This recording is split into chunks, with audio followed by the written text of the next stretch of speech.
Thermal cameras have become smaller, more affordable and much more powerful over the last few years. But can a compact thermal camera actually be useful for everyday DIY project and electronics? In today's video, I will be testing the Thermal Master P3 in several real-world situations. We will see if it can help identify overheating PC components, visualize the hot and cold side of a Peltier model, and even see what happens in a complete darkness. I will also unbox the camera and take a look at the app and show you some of the features it offers. So let's find out if this tiny thermal camera is actually worth it.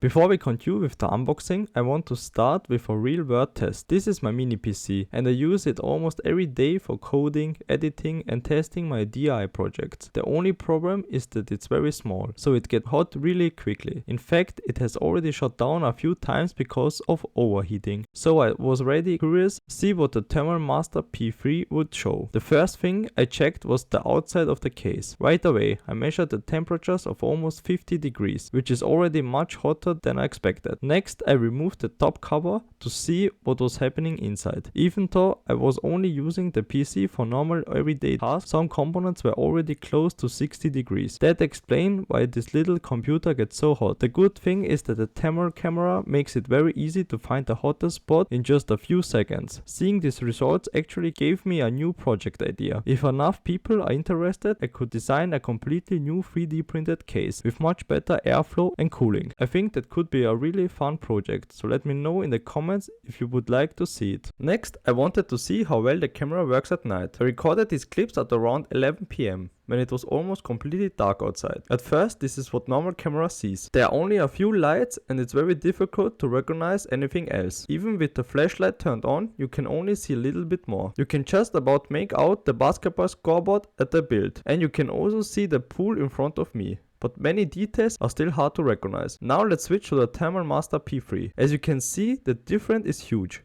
Even in complete darkness, you can clearly see people, objects and many more details. The camera has also a grayscale mode, which I think looks really cool. It's almost like something from a movie, and it makes many objects even easier to see. I was honestly surprised by how much details the camera could capture at night.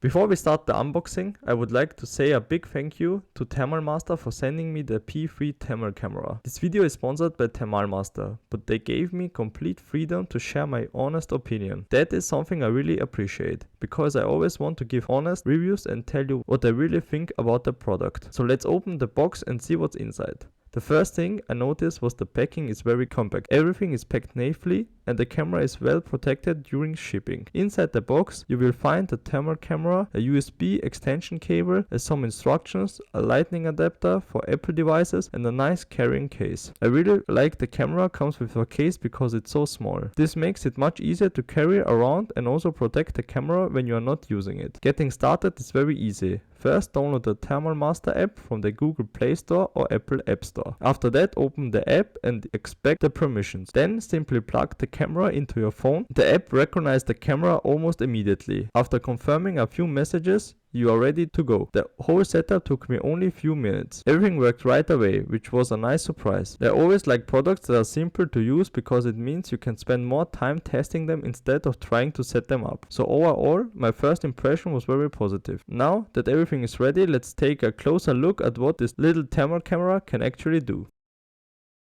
For the next test, I wanted to try something a little different. This is a Peltier model. One side gets very hot while the other side gets extremely cold. I thought this could be the perfect way to test the thermal camera. First, I powered up the model without any cooling. Using the Thermal Master P3, I measured a temperature of around -7 degrees on the cold side. Next, I installed an old CPU cooler that had lying around. As soon as I turned on the fan, the temperature started to drop even more. At first I reached around -10 degrees, but after running for a little longer, it dropped all the way down to about -19 degrees. Finally, I turned on a second fan. This improved the cooling even further, and the temperature went below -20 degrees.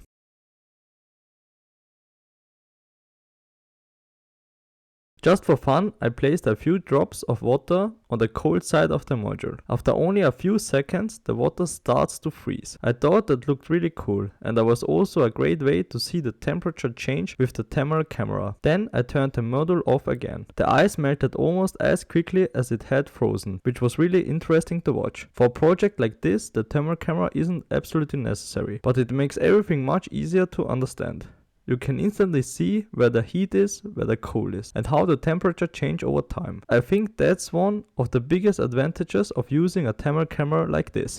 So after using the Thermal Master P3 for about 2 weeks, here's my final opinion. Overall, I'm happy with it. The first thing I like is how small and compact it is. It easily fits into your pocket, and with the included carrying case, it's easy to make anywhere without worrying about damaging it. During my testing, the camera worked reliable every time. The app was easy to use, and I had no problems getting it connected to my phone. I also like you can zoom in and out to inspect different objects. It can be a little difficult to show this perfectly on video, but when you are using the camera yourself, it's much easier to see all the details. I think this camera is especially useful for electronics. For example, if you are repairing a circuit board or trying to find an overheating component, a thermal camera like this can save you a lot of time. Of course, it's also great for checking your PC, finding heat leaks around your house, or just trying fun experience like the one in this video. Honestly, I don't have many negative things to say. The only thing that comes to my mind is that camera depends on the phone app, so long-term software is also something to think about. But Thermal Master has been making thermal cameras for a long time, so I don't expect that to be a problem. Overall, I think this is a really solid product,